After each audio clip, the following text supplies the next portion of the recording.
नमस्कार, मैं हूं संदीप चौधरी। आज ना तो संसद की बात होगी, ना ही किसी बिल की, ना दिल्ली की चर्चा होगी, ना किसी राज्य की, ना मोदी की, ना राहुल की, ना केजरीवाल की। आज चर्चा होगी आपकी, आपके बच्चों की, आपके बच्चों के भविष्य की, खासतौर पर उस बिगड़े हुए तंत्र की जिसे बिगाड़ने में हमारी भी कम जिम्मेदारी, हमारी भी कम भूमिका नहीं रही है। मैं बात कर रहा हूं नकल नाम के उस वायरस की जिसने लाखों करोड़ों छात्रों का भविष्य अपनी जकड़ में ले रखा है। आज की तारीख में नकल अरबों का धंधा बन गया है। एक आंकड़े के मुताबिक यूपी बिहार में 60% से ज्यादा छात्रों का भविष्य नकल माफिया तय करते हैं और नकल में, इस काले खेल में सबका रेट भी फिक्स है। 10,000 से लेकर 2 लाख तक के इस खेल में मुनाफे का हिस्सा ऊपर तक जाता है। इसलिए सबसे बड़ा सवाल, क्या नकल पर रोक लगाना सरकारों के बस में नहीं है? सवाल यह भी, क्या नकल के लिए छात्रों के मां बाप ज्यादा जिम्मेदार तो नहीं है? और क्या नकल के भरोसे छात्र बनेंगे इंजीनियर और डॉक्टर? तमाम सवालों पर आज मैं चर्चा करने वाला हूं। कुछ खास मेहमान मेरे साथ जुड़ेंगे, लेकिन पहले नजर इस रिपोर्ट पर। इन तस्वीरों को देखकर बस हैरान होइए, क्योंकि हकीकत सामने आएगी तो आपको रोना आ जाएगा।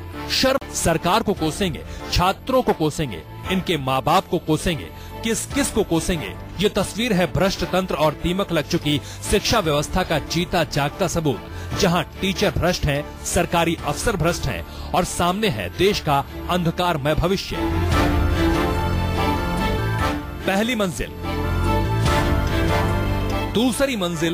दूसरी मंजिल की खिड़की, तीसरी मंजिल की खिड़की तक, चौथी मंजिल की खिड़की।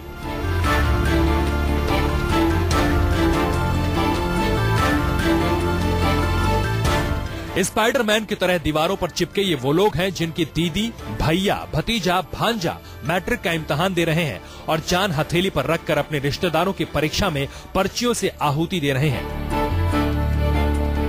ये तस्वीरें बिहार के वैशाली जिले के इंटर कॉलेज की हैं, जहां धड़ल्ले से नकल का खेल चल रहा है।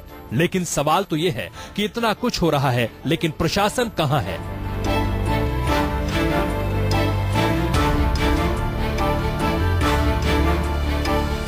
सेंटर्स पे स्थिति शांतिपूर्ण है, चल रहा है। आप देख रहे हैं कि शुरू हो चुका है, हम लोग घूम रहे हैं, सभी मजिस्ट्रेट प्रतिनियुक्त हैं, फोर्स है, एग्जाम पीसफुल है। इन महानुभावों पर नकल मुक्त परीक्षा कराने की जिम्मेदारी है और इनका दावा है कि भीतर सब कुछ शांति से चल रहा है और नकल मुक्त परीक्षा हो रही है। जी हाँ, शांति से नकल चल रही है। पैर के नीचे पर्ची, कॉपी के नीचे पर्ची। इतना ही नहीं, जिन पर नकल रोकने की जिम्मेदारी है वो खुद पर्ची पास करा रहा है। जब इस नजारे पर शिक्षा मंत्री से पूछा गया तो सुनिए उनका जवाब क्या था। बिल्कुल 100% कदाचार मुक्त परीक्षा हो रही है। ये सच्चाई को स्वीकार नहीं करने के समान होगा। इसलिए इस सच्चाई को मैं स्वीकार करता हूं कि तमाम इंतजामात के बावजूद कदाचार की शिकायतें प्राप्त हो रही हैं। सुशासन बाबू की सरकार के हाल से ये तो समझ आ गया कि नकल पर रोक लगाना अकेले सरकार के बस में नहीं है। लेकिन मामले को लेकर हाईकोर्ट ने भी चिंता जताई है। मीडिया के बाद कोर्ट की फटकार के बाद नकल पर बोलने के लिए खुद नीतीश बाबू सामने आए। नीतीश कुमार ने फेसबुक पर लिखा कि बिहार में नकल की तस्वीर पूरे बिहार की कहानी नहीं है। बिहार के लोग प्रतिभा से देश दुनिया में जगह बनाते हैं। नकल की ये तस्वीर बिहार की प्रतिभा पर हावी नहीं हो सकती। नकल में सहयोग करने वाले माँ बाप, संबंधियों से आग्रह है कि आप बिहार के भविष्य का नुकसान कर रहे हैं। बिहार ही नहीं, कुछ दिनों पहले उत्तर प्रदेश से भी नकल की तस्वीरें न्यूज 24 ने दिखाई थी। यूपी में तो बाकायदा नकल का रेट भी फिक्स है। ऐसे में सवाल यह है कि क्या नकल पर रोक लगाना सरकारों के बस में नहीं है? और सबसे बड़ा सवाल कि क्या नकल के लिए छात्रों के माँ बाप ज्यादा जिम्मेदार नहीं है? सौरभ कुमार, पटना, न्यूज 24। और मेरे साथ चर्चा करने के लिए कुछ खास मेहमान जुड़ चुके हैं। मेरे साथ हैं बीजेपी के राष्ट्रीय प्रवक्ता सुधांशु त्रिवेदी, कांग्रेस की प्रवक्ता प्रियंका चतुर्वेदी, साथ ही साथ अजय आलोक, युवा चेहरा हैं जेडीयू के, और हमारे साथ डॉक्टर सूर्य प्रताप सिंह, जाने माने IAS अफसर हैं। नकल माफिया के खिलाफ ये अभियान भी चला रहे हैं। इसके अलावा JS राजपूत निदेशक रह चुके हैं NCERT के, वो मेरे साथ कुछ ही देर में जुड़ने वाले हैं। अजय, ये क्या हो रहा है बिहार में?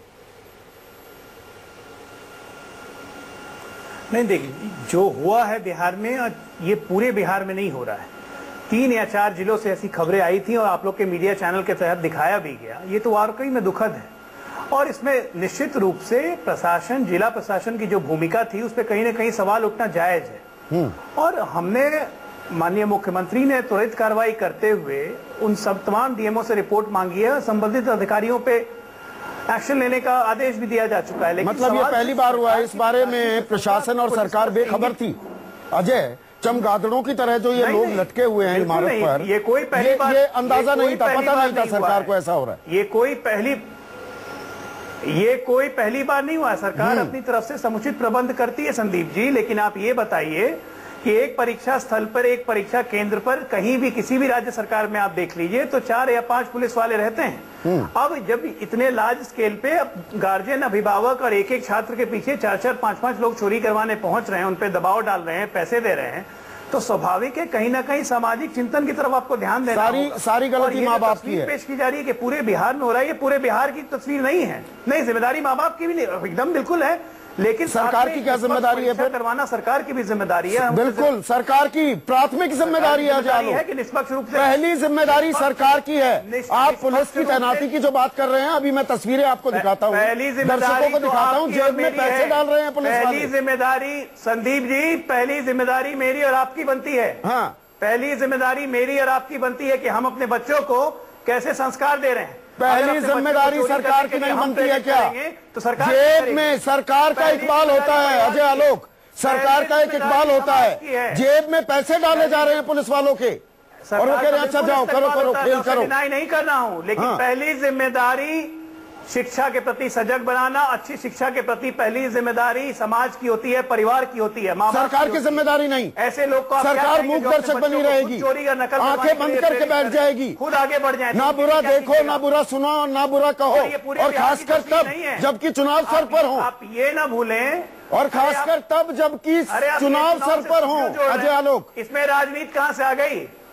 अरे इसमें चुनाव कहां से आ गए, राजनीति कहां से आ गई? यहाँ पे तो ये सामाजिक चिंतन का विषय है, लेकिन आप ये बिहार के बारे में ये सामाजिक चिंतन हम करेंगे, वो पहलू मैं बिल्कुल छेड़ूंगा। इसी बिहार अजय आलोक, वो पहलू मैं बिल्कुल छेड़ूंगा। मेरा सीधा सरल सवाल है सर, डायरेक्ट सवाल आपसे ये है, सरकार क्या कर रही थी? सरकार ने जब ये पाया, सरकार ने अपनी एक्शन और बढ़ाई है, आज के बाद से रुक गया। सरकार का क्या इकबाल है ये? अब हमें अजय आलोक, सरकार का क्या इकबाल है ये? चौथी मंजिल तक चमगादड़ों की तरह लोग चढ़ जाते हैं, बेखौफ होकर, बेबाक होकर। कि कुछ छात्रों के अरे संदीप जी सुन तो लीजिए, हमें तो अफसोस है कि कुछ छात्रों के कारण 4-4 परीक्षा केंद्र की परीक्षाएं रद्द हो गईं। आप ये सोचिए, आटा के साथ घुन भी पिस गया। हम तो ये कह रहे हैं, कुछ छात्रों के कारण 4 परीक्षा आप दम नहीं दिखा रहे। अजय आलोक, बहुत सही किया आपने, पॉइंट रेज किया। आप दम नहीं दिखा रहे हैं, चेहरे कैमरे में कैद हैं उन छात्रों के, उन छात्राओं के जो खुलेआम वहां नकल कर रहे हैं, उनके जो रिश्तेदार हैं उनकी पहचान कीजिए, लोग नहीं थे, उनका साल बर्बाद कीजिए, सिर्फ उनको परीक्षण लेने से रोकिए। आप गेहूं के साथ घुन क्यों पीस रहे हैं? जितने पे आपका कैमरा घुमा सिर्फ उतना, अरे आप सुन तो लीजिए, जितने पे आपका कैमरा घुमा सिर्फ उतने ही लोग नहीं थे। बाद में जांच की गई तो पता चला और भी लोग हैं। तो जांच कीजिए ना। सरकार एक पर्सनलाइज जो माहौल बना रहे हैं हमारी व्यवस्था का, उनके खिलाफ कार्रवाई डिसीजन करती है। गेहूं के साथ घुन क्यों पीस रहे हैं आप? स्वाभाविक है, जिनकी जिम्मेदारी दी गई थी सब पे एक्शन हो रहा है, सब पे एक्शन होगा। कहाँ हो रहा है? आपने 4 परीक्षा केंद्रों में परीक्षा रद्द कर दी। भी सोचने की जरूरत है, जो ईमानदार छात्र है, ये भी जो ईमानदार छात्र है उसको किस बात की सजा? ठीकरा सरकार पे फोड़ने से कुछ हासिल नहीं होगा। जो ईमानदार छात्र है उसका पर्चा रद्द करने से, वो उसको सजा देने से क्या मिला आपको? और इसको चुनाव और राजनीति से जोड़ना कहीं से भी प्रासंगिक नहीं है। सुधांशु त्रिवेदी, मुझे ये बताइए, सरकार क्या कर रही थी? प्रासंगिक नहीं है। क्या सरकार की जिम्मेदारी नहीं है? मैं सामाजिक पहलू पर आऊंगा, जरूर आऊंगा। वो हमारी समाज की कड़वी हकीकत है, माँ बाप भी पैसे देने को तैयार होते हैं, मैं वो पहलू छेड़ूंगा। लेकिन क्या सरकार की प्राथमिक जिम्मेदारी नहीं है? देखिए, ये बात सत्य है कि नकल का विषय एक मनोवृत्ति और परिस्थितियां मिलकर बनाती हैं, परंतु सरकार के सामने की जो बात है वो इसलिए महत्वपूर्ण है। यदि शिक्षा मंत्री इस प्रकार की बात कहें कि पूर्णता नकल को रोकना संभव नहीं है, तो ये सरकार की मंशा, सरकार की प्रतिबद्धता और सरकार की क्षमता पर प्रश्न चिन्ह लगा देता है। मुझे आश्चर्य है कि जनता दल यू में इतना बदलाव कहां से आ गया कि उनके मंत्री ये बोलने लगे। याद करिए कुछ समय पहले तो इनके एक मंत्री ने बोल दिया था कि सैनिक तो मरने के लिए होते ही हैं। मैं इसको दूसरे दृष्टि से देख रहा हूं। जब से लालू प्रसाद यादव जी, जिनके जंगल राज से विरुद्ध लड़ने के लिए इन्होंने भाजपा के सहयोग से जनादेश प्राप्त किया था, उन्हीं की छत्र छाया में यह पुनः आए हैं। तो जो एक कहावत होती है कि कदली सीप भुजंग मुख स्वाति एक गुण तीन, जैसी संगति बैठिए तैसे ही गुण तीन। तो उस संगति के कारण ही वो जंगल राज की प्रतिच्छाया इनके सरकार के प्रशासन, नीति से लेकर शिक्षा व्यवस्था पर दिखाई पड़ने लगी है। क्या ये वही रेमिनिसेंस नहीं है जो लालू प्रसाद यादव जी के शासनकाल में हो रहा था? यहां पे सरकार की जिम्मेदारी फिक्स होती है। समाज अपनी जगह है, पर सरकार की प्रतिबद्धता आज प्रश्न चिन्ह के घेरे में है, सरकार का संकल्प और क्षमता दोनों प्रश्न चिन्ह के घेरे में है। आप यहां पर जो सामाजिक तंत्र मुझे और मंत्र पढ़ाने की कोशिश कर रहे हैं ना अजय आलोक, आप उंगली उठा रहे हैं, मैं पूरा मौका दूंगा सर आपको। दर्शकों को मैं बता दूं, मैं यूपी बिहार की बात करूंगा, पूरे देश में पूरे देश में ये नकल का वायरस चल रहा है। एक मिनट सुनिए, 10,000 करोड़ का ये कारोबार है। जवाब दे दूं? 1 मिनट सुन तो लीजिए सर, थोड़ा सा सुनिए। दर्शकों को बता दूं, मैं लोगों की अंतरात्मा की गवाही चाह रहा हूं। 10,000 करोड़ रुपए का कारोबार है ये। 40 से 50,000 रुपए दूसरे राज्यों के छात्रों से लिए जाते हैं। 7 से 10,000 रुपए नकल सामग्री ले जाने के लिए, 20,000 रुपए में ब्लैक बोर्ड पर लिखवा कर नकल होती है। ये हमने रिसर्च की है, ये मैं खामखा ऐसे ही हवा में कुछ आंकड़े नहीं दौड़ा रहा हूं, उड़ा रहा हूं। अजय आलोक, तो ये मत कहिए, आप मुझे पाठ मत पढ़ाइए। संदीप जी, हाँ 1 मिनट अजय आलोक को रिस्पॉन्ड करने दीजिए। एक बात मैं और कहना चाहूंगा। संदीप जी, मैंने हाँ संदीप जी, संदीप हाँ बोल लीजिए, आप से एक ही साथ जवाब दे दूंगा। बोलिए बोलिए बोलिए सुधांशु जी, बोलिए। चलिए सुधांशु, आप अपना सवाल जोड़ दीजिए। हाँ, मैं एक बात और कहना चाहूंगा कि आज श्री नीतीश कुमार जी और श्री लालू प्रसाद यादव जी को मैं याद दिलाना चाहता हूं कि 2 दिन पहले जब ये घटना हुई है, 18 मार्च, यही वो दिन था 18 मार्च 1974 जब जेपी मूवमेंट की शुरुआत हुई थी और पूरी बिहार विधानसभा का घेराव हुआ था। अब्दुल गफूर मुख्यमंत्री थे और 12 सूत्री मांगों में पहली मांग क्या थी?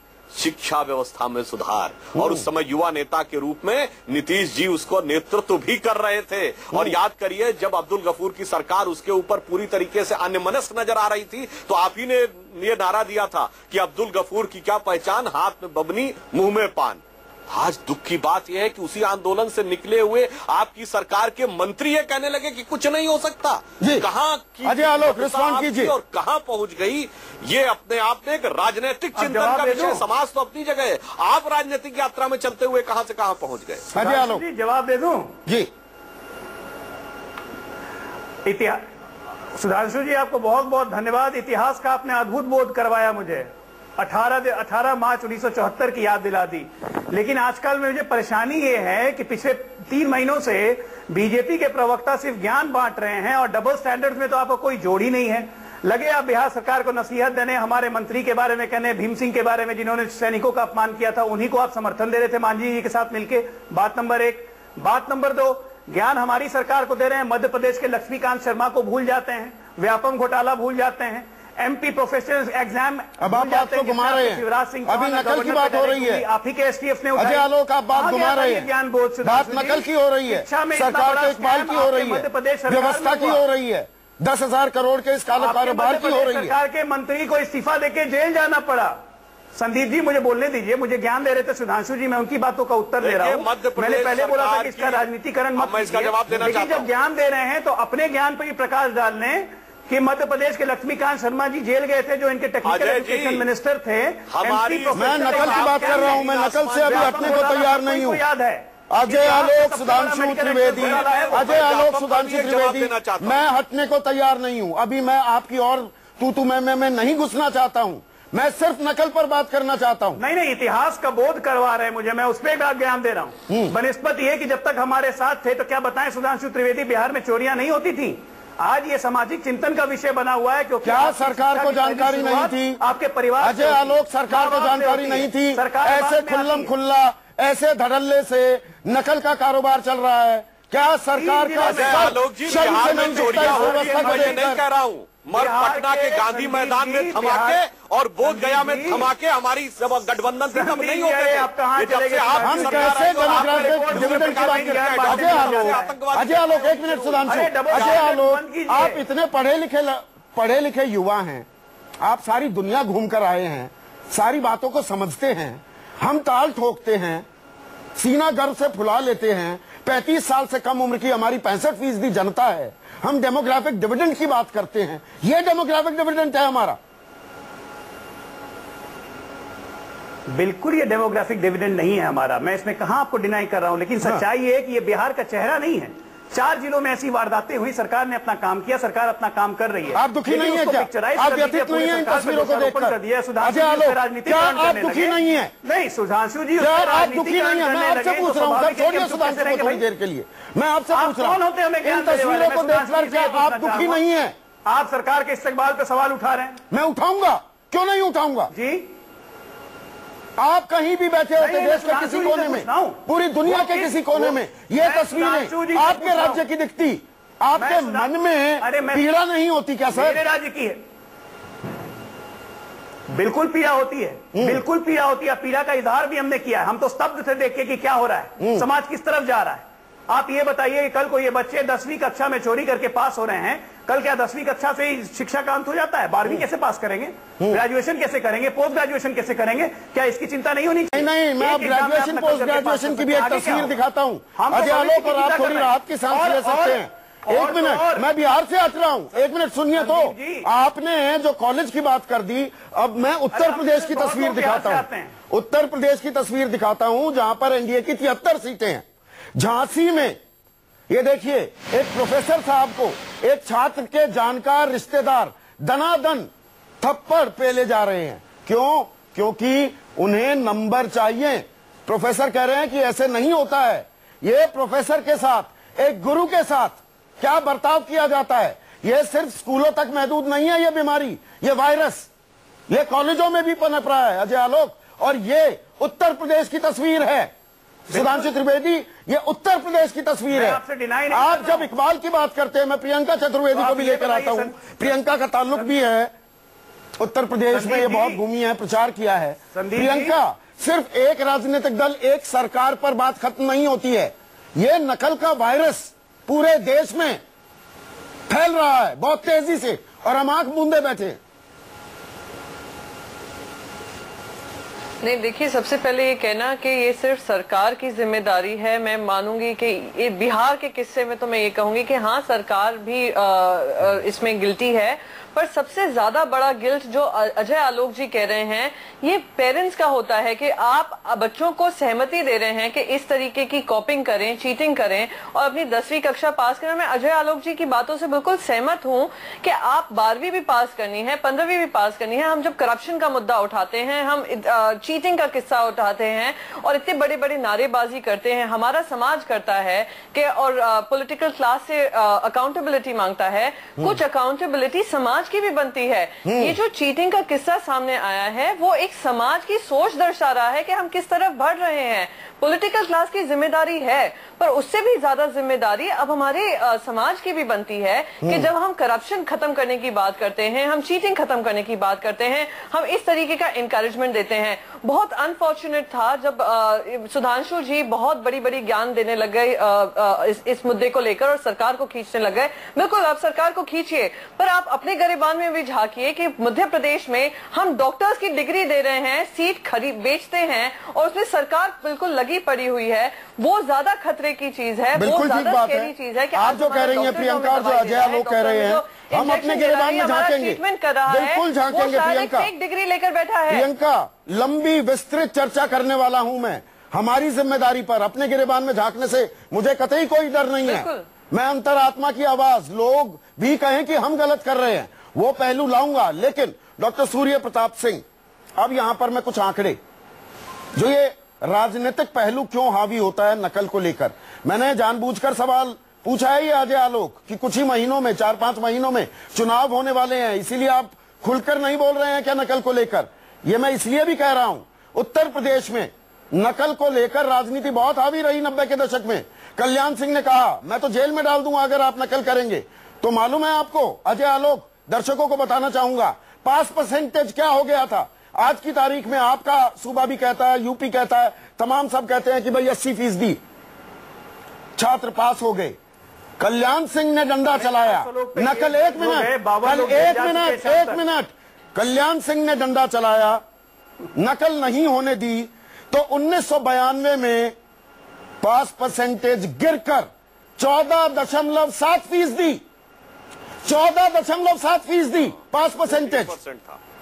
1998 में 28.07%, 28.07% छात्र पास कर पाए।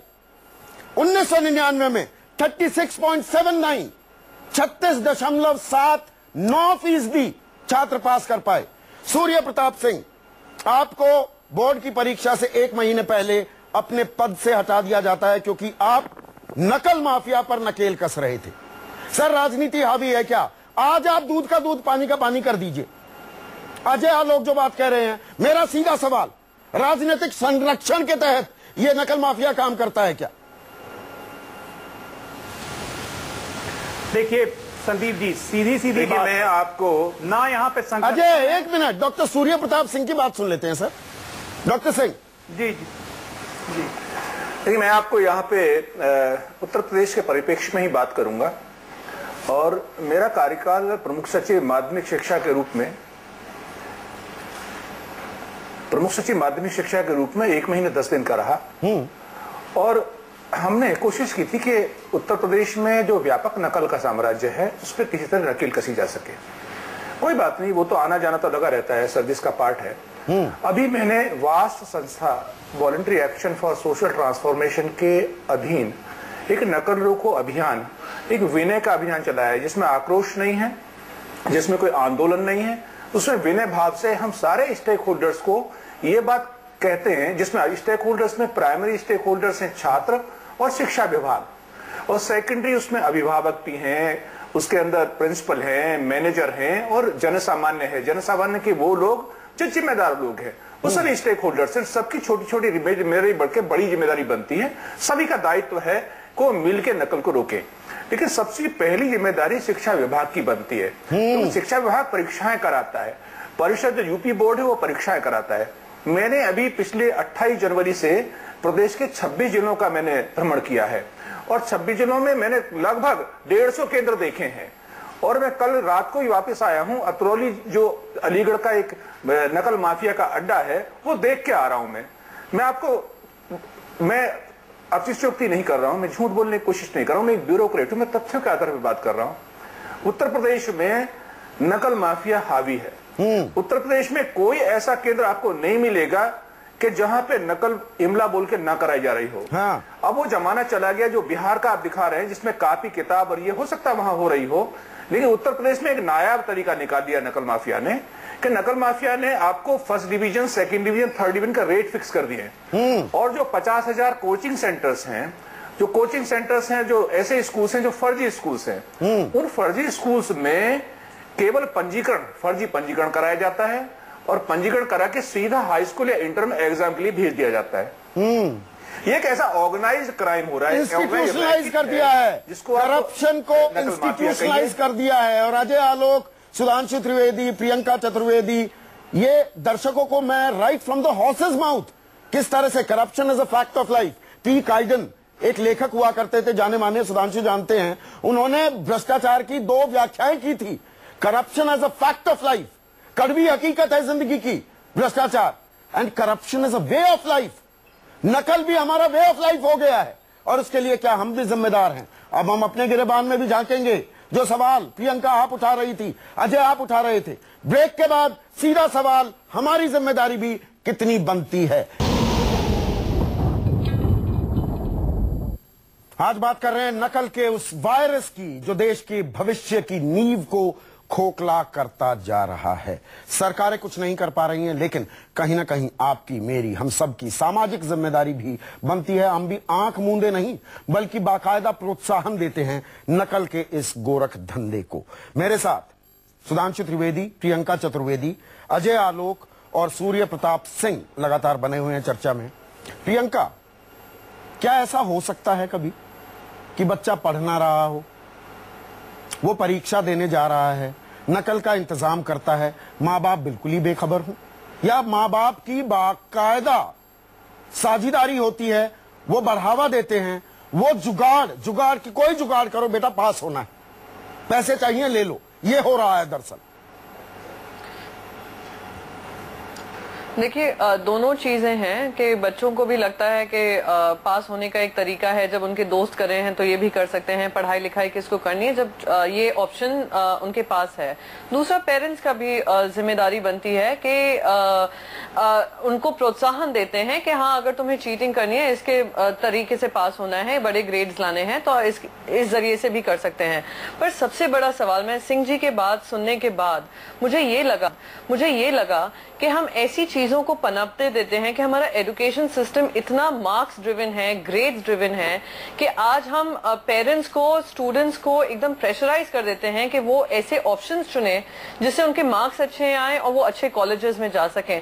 तो ये एक बहुत बड़ा सामाजिक के साथ साथ एक पॉलिटिकल चैलेंज भी है, सरकारों का चैलेंज भी है कि कैसे इस चीज को खत्म करना जरूरी है, और जिम्मेदारी दोनों तरफ की बनती है। प्रियंका, कोई नकल करके 99% 100% नंबर नहीं ला सकता है। ये विशुद्ध खेल एक सर्टिफिकेट मात्र का है कि 10वीं पास हूं, 12वीं पास हूं, नौकरी लग जाएगी। फिर सुधांशु, आप जैसे नेताओं के आगे पीछे हम लोग घूमने लगते हैं कि भैया नौकरी लगवा दो, हेड कांस्टेबल लगवा दो, पुलिस में भर्ती करा दो, कहीं कंडक्टर लगा दो, कहीं ड्राइवर लगा दो। मेरे गांव में मैं जब जाता हूं वहां कोई नहीं पढ़ता लिखता है, इक्का दुक्का कोई छात्र होते हैं पढ़ते हैं, बाकी सब इस जुगाड़ के भरोसे रहते हैं। अरे भाई साहब हो जाएगा, पैसे देंगे, पर्ची चलाएंगे और काम निकल जाएगा। हकीकत बयां कर रहा हूं मैं सुधांशु। देखिए ये बात सही है जो अजय आलोक जी ने भी कही और प्रियंका जी ने भी कही कि बहुत कुछ व्यवस्था और सामाजिक परिप्रेक्ष्य ऐसा बनता जा रहा है। थोड़ा सा मैं इसमें अपना मत अलग रखना चाहूंगा। आज जो एक समाज में धारणा बन गई है सफलता हर कीमत पे, सक्सेस एट एनी कॉस्ट, तो माँ बाप भी उसी मनोवृत्ति के हो गए हैं और छात्र भी उसी मनोवृत्ति के होते चले जा रहे हैं, और उस कारण से यह परिस्थितियां उत्पन्न हो रही हैं कि किसी भी येन केन प्रकारेण आप सत्ता लाइए, सक्सेस लाइए। अब प्रॉब्लम क्या हो रही है, जहां पे जो नियंत्रण आ सकता है वो समाज के दबाव से आ सकता है, मगर आज निजी जीवन की स्वतंत्रता एक अलग विषय हो जाती है, उस पर नियंत्रण करो तो कहते हैं मॉरल पुलिसिंग हो रही है। देखिए समाज का दबाव सेलेक्टिव नहीं हो सकता है कि कुछ चीजों पे तो हमें समाज का दबाव चाहिए और कुछ पे हमें पूर्ण स्वतंत्रता चाहिए। इसमें हमें एक बीच में एडजस्टमेंट करना पड़ेगा और यह भी मानना पड़ेगा कि बहुत सारी समस्याओं का समाधान सामाजिक दबाव से ही आता है, हर चीज सरकारी नियम कानून से नहीं बन सकती। और सरकार और राजनीतिक दलों का काम होता है एक आदर्श प्रस्तुत करना। एक और मैं बात कहूंगा, इसको अन्यथा न लिया जाए, बिल्कुल नहीं, जो आपने भी एक शब्द बोला कि corruption has become way of life, उसी तरीके से नकल is becoming the way of life. ये करप्शन वे ऑफ लाइफ कब बननी शुरू हुई? 80 के दशक के उत्तरार्ध और 90 के दशक के शुरुआत में, जब दुर्भाग्यवश हमारे प्रधानमंत्रियों श्री राजीव गांधी और श्री नरसिम्हा राव जी के ऊपर जब भ्रष्टाचार के आरोप लगे तो धीरे धीरे लोगों में एक वातावरण बनने लगा, भाई ऊपर से नीचे तक सब कुछ ही हो रहा है तो चलो हम भी इसी राष्ट्र की मुख्य धारा में शामिल हो जाते हैं।